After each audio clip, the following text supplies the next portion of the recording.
Hi, I'm Lataria and this is Hope News.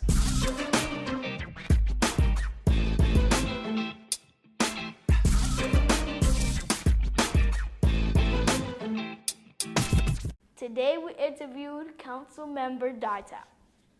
I represent Ward 1 on the St. Paul City Council, so that's this area right here. I live in Frogtown. My work on the City Council is to make sure that everybody in Ward 1's voice is being heard, and that I fight for policy or changes or rules that benefit folks that look like you and I.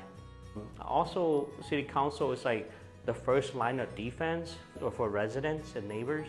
You know, I'm the very first person that my neighbors can call, or you can call at City Hall to solve your problems. I want to make sure that the city invests equitably across the city. The city has a big budget, about $600 to $700 million, and I have to work with other council members and the mayor to make sure that that resource, that money is being used wisely across the city. One of the things that I want to get working on is reinvestment in the neighborhood. So we want to make sure that whatever the type of rec center that we need to have in Frogtown, we have to have that. And on the east side, in all the neighborhood that hasn't been invested in. I think it's important for us to have organized trash, to eliminate 6 or 5 trucks coming down one alley. That pollutes our environment. Our trees, our green space, they can't speak.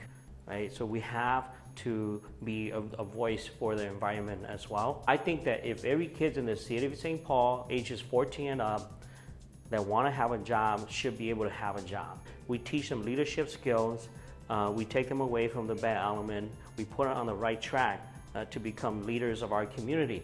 If kids have a job in the city of St. Paul, they're more than likely to use that money in the city of St. Paul. Some of the most fastest growing business sector in the city of St. Paul is immigrants, millennials, right, and women. Each of those need to have its own strategic approach and pot of money. And I know that this is the right time for this sort of work. We have to take responsibility for creating a future that works for all of us. Now the best things that happened this week. And you know what? The best thing that happened to me today? I met a young man like you. I got to play laser tag with my brothers.